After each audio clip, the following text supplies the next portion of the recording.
Here's a fun fact to start you silly game nerds off the right way. This is a game that got Sega sued by Philip Morris.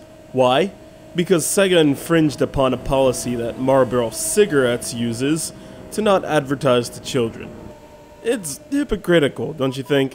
Thanks, Philip Morris, for caring so much for humanity. Anyway, let's move on to what Super Monaco GP did to help make Sega's racing dynasty stretch a little further. From the arcades at your local mall to cartridge packs you would pop right into your living room.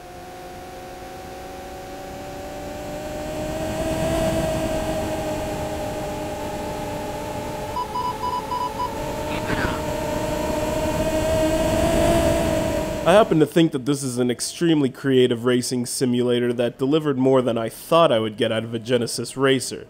Almost everything with a racer or brand name, except of course the Marlboro ads, has been relabeled as generically as you please.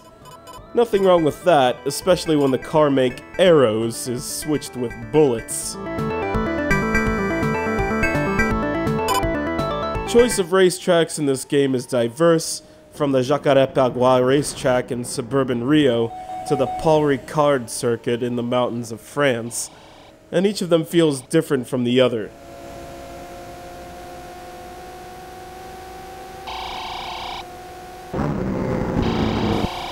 Hands down, my favorite part about this game is that it isn't next to impossible to steer through sharp curves. In fact, you can speed up to as fast as 300 miles per hour and still hit the sharpest of curves with ease.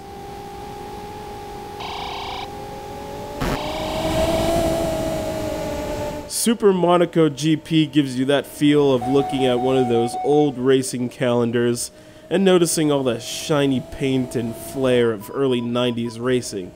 I mean, there's a gorgeous blonde on the title screen, almost formal introductions to your racing team in front of an 18-wheeler, stocked with machines ready to race, and 16 racing teams to choose from. If you want to chase the F1 championship, you must start out with a relatively slow car with Team Minarae, meaning you must work your way up the ladder to earn a car with better performance. Still, this is as addictive as racing gets. Sega knows racing games.